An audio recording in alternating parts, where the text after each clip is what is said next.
Slow Time, from Mike Fiorito's Falling from Trees.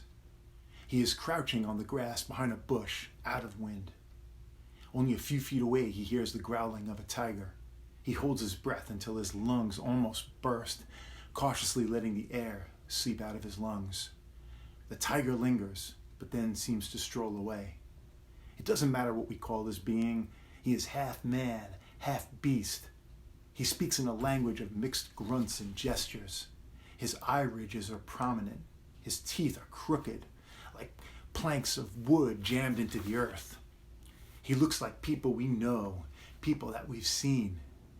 The coast, now clear, he lifts his broad nose into the air to detect the scent of the tiger. Tigers are known to lay in wait, hiding from a distance so they can pounce on their unsuspecting victims, clawing the face, plunging their fangs into the neck and burrowing into the meat. Once the neck is penetrated, the body goes limp. The tiger knows that the moment the breath escapes the body, the flesh becomes tender and sweet. The half-man remains still. He waits. From this position, he can see the light of the sun. He doesn't know what the sun is, but it's there every day warming him. The sun feels good. He knows that when the sun is up, he can see better. He is less likely to step into the path of a predator. He squints, looking up at the sun. The yellow colors wash over his face as if caressing him. The sun doesn't talk to him. Its hands touch him. Its fingers massage his face. When the sun beats down on the grass, it's like it is laughing or dancing.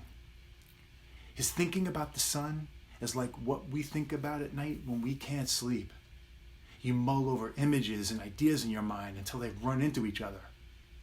You have wild, disconnected dream sequences that link thoughts which have occurred throughout the day. But all your thoughts are looped. They all lead to nowhere, a merry-go-round of imaginings. The half-man envisages a story. Sitting by a river, feeling the sun on his face, eating a gopher that he's hunted. The sun, the yellow, warmth, tiger, bush, sun, sky, yellow, the taste of meat.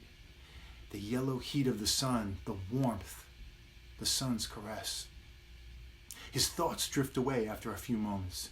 He lowers his head and closes his eyes. He dozes for a bit, waiting until the sun sets. The sky is dark now. The moon, the sun's sister, comes out at night, staring over the land, casting a silver shadow. It is safe to leave now. He gets up quickly and runs. The night feels good. He dashes in the gray glow of the moon. You could not see your way in the darkness as he does. There are no signposts or directions. He just knows where he's going. Can't be described. He'll have to stop soon. He must eat. Running for another few miles, he finds a creek, knowing that that's where water is and food. He hurriedly brushes through the shrubbery, looking for something edible. A bug, a flower, or berries. He sees a brightly colored blue pansy. Pulling it out of the ground, he sniffs it, pleased by its perfume fragrance. He expertly removes the pistils and stamens, throwing them to the ground, and stuffs the delicious petals into his mouth with his index finger. He then snatches up a worm that slinks along a leaf, stuffing it into his mouth. The worm tastes warm and wet. He eats berries from the bush and some leaves as well. He then ambles down the little knoll to the creek. Looking right and left, he ladles cool water into his palm, quietly slurping it into his mouth. Squatting down in the grass, he shits and pees. It feels good. He finds a place to sleep for an hour to replenish his energy. He clears a space, moving brushwood and small rocks out of the way. He lies down. At first he is jittery, anxiously poking his head up and searching his surroundings. Then he hears the rustling of twigs on the ground. What is it? He waits. His eyes pierce the darkness, needing only the faint light of the shiny moon to see. He doesn't pick up an animal scent. He is still for a while. He determines there is nothing to be concerned about. Then he puts his head down again, now lulled by the symphony of crickets. A coolness washes over his face. The night seeps into his skin. He drinks in the soft darkness. A gentle rain makes the air fresh and light.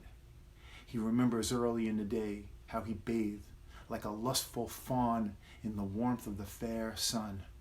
He soon falls asleep.